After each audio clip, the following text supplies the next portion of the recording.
We have good news from Kenya. So now Kenya is allowing the Eastern African nationals free entry to work.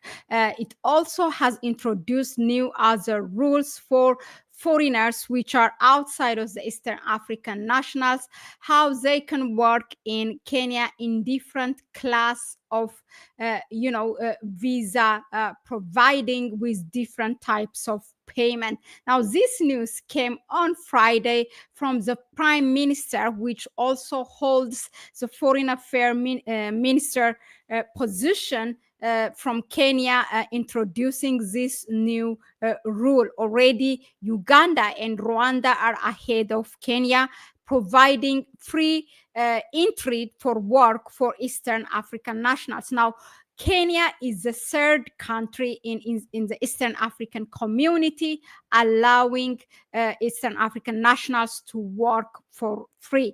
If you are not familiar, the Eastern African Community, or EAC, is comprised of 8 states, which are you have Burundi, you have Democratic Republic of Congo, you have Kenya, you have Rwanda, you have Somalia, which newly joined, you have South Sudan, another new member, Uganda, and Tanzania.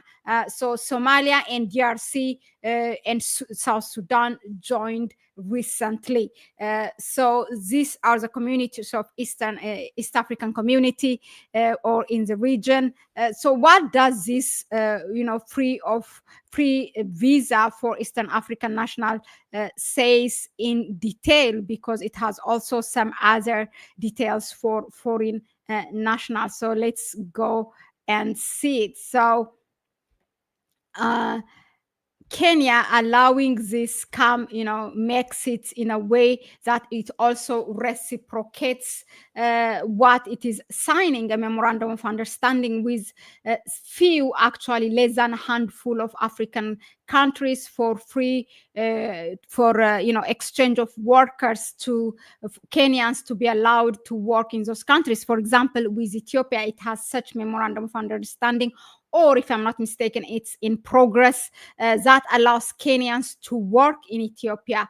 But Ethiopia is, mind you, it's not part of Eastern African community. So where does those kinds of things lies? We will see. But first, let's just see what is on hand. So now we have Uganda, Rwanda, now Kenya, allowing Eastern African nationals to work for free. Now all eyes are on the rest, all 5 other countries, members of EAC, which are Tanzania, DRC, Somalia, Burundi, South Sudan, which still charge Eastern African nation and others for work permits. Now Kenya has introduced this rule as Class R work permit, allowing East African community nationals to obtain document free of charge. So that's one that is called the Class R work permit. According to a notice issued on Tuesday by Prime Cabinet Secretary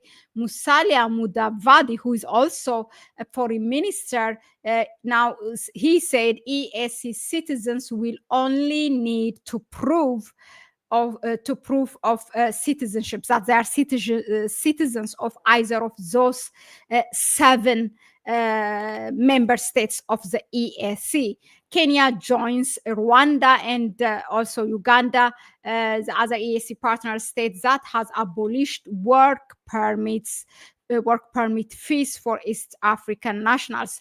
Now, Nairobi has also revised, the nomad work permit fees, reducing the minimum annual income requirement for applicants from $15,000 to $24,000. So people who are, this nomad working is more and more people are getting into it. There are, I think, according to statistics, around 40 million of them who are working as nomads. So the requirement, according to Kenyan government, was minimum 55,000 annual revenue. So now that is minimized to 24,000. So this change makes it easier for international workers to live and work remotely from Kenya. So the change contains in Kenyan Citizenship and Immigration Amendment Regulations 2024. This is already available in the immigration amendment in those declarations. The foreign minister or the prime minister also told the East Africans that Kenya has revised the work permit fees to style itself as a multilateral hub. It's indeed, Kenya is a multilateral hub.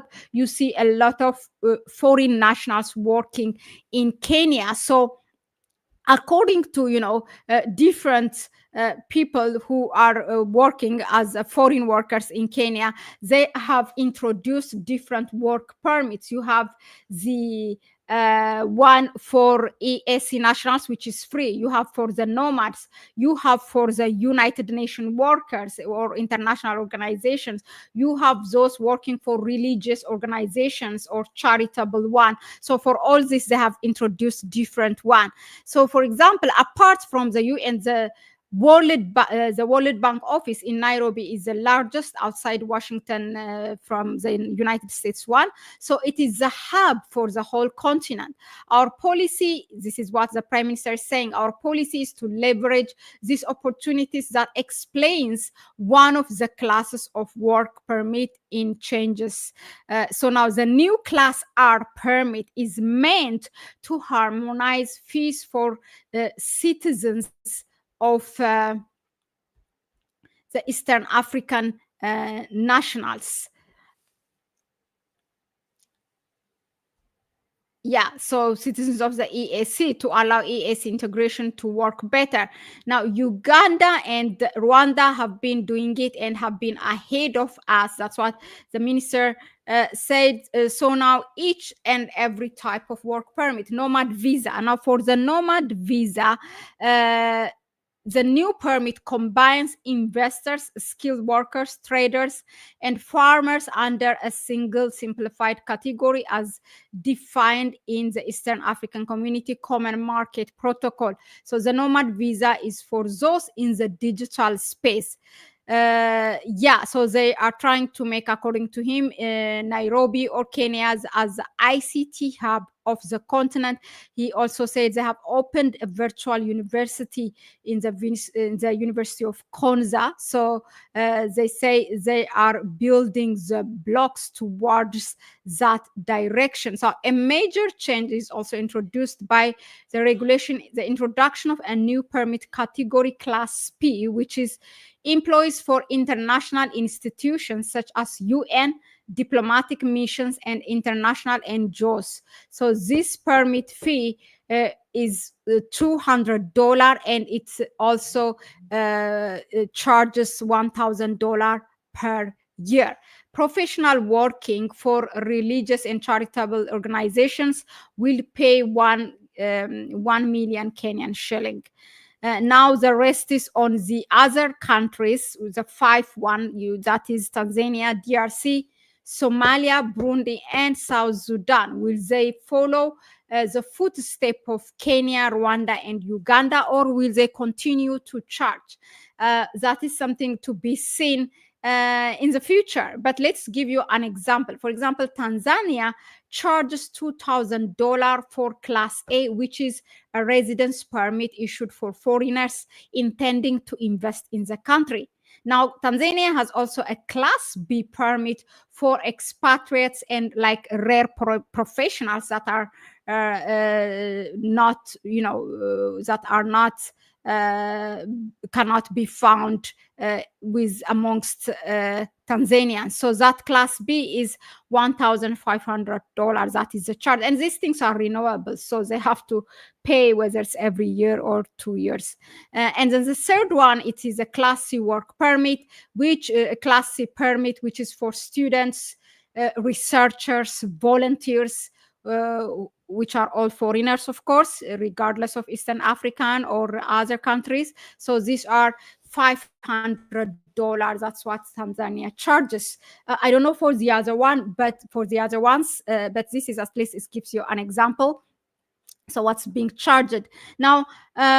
This is really a good thing for Kenya. I mean, well done for doing this, for making it easier, because we have come here before the year 2024 starts. Ruto has introduced, William Ruto, the president of Kenya, that free entry, like visa-free Kenya for all nationals. So what happened is that when the year start, let alone for others to be able to enter free, even for those who have previously the status to go to Kenya for free of visa, like Ethiopia, have been denied and started to pay. So that has brought a lot of criticism against Ruto. Ruto not walking his talk. So this, at least, even if it's just limited to Eastern African nationals, it's still something, a progress. So well done. And just like a day ago or 2 days ago, I have come here and criticized Kenya's president for allowing and publicly speaking, saying, "Oh, we have found 1,000 job for Kenyans to be a driver in Saudi Arabia." And so there are also around who works as nurses in the health sector and others working domestic work. And there's a lot of investigation and registered crimes against Kenyans in Saudi Arabia, actually against all Black people. But now for the case of Kenya, since we are talking about Kenya, these are, well researched, documented crimes against Kenya. And single mothers in Saudi Arabia who have children outside of marriage, that means from Saudi Arabians, have been trapped there from, they're not allowed to leave the country. It's in the midst of all this, the government coming and telling us for people, to go and work in Saudi Arabia without really clarifying how they will be protected. So our governments are just focused on this little foreign currency remittance from other countries instead of bringing multi-million businesses to their own countries. So that was our criticism. But now Kenya has allowed these Eastern African nationals to work for free. It's a good thing. We come and praise it. So well done to Kenya. Our job is to keep updated citizens and, to give it that Pan-African perspective, whatever happens in the continent, what benefits to Africa and Africans, then, we praise it. If it's not to the benefit of Africa, then we criticize it. So that's how it goes. And one question is that, like what the questions that I have, how Kenya will go about it, I don't know. It has this memorandum of understanding, either it is signed or on progress with Ethiopia, for Kenyans to be allowed to work in Ethiopia. Now, Ethiopia is not part of Eastern African community, unfortunately. I'm an Ethiopian and I'm really, really, not happy why the government is not making this step. I don't know, but it has been always like that.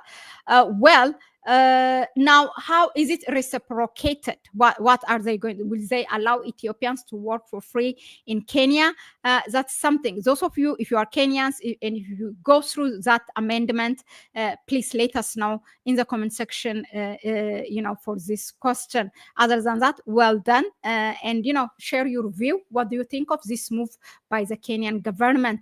Thank you very much again for tuning in. And please go ahead and subscribe to the channel. Give it a like if you find it informative enough. Share the video with others. Support us through our PayPal accounts. That will help us to be here more often. And we will see you on the next one. It's a bye-bye for me for now.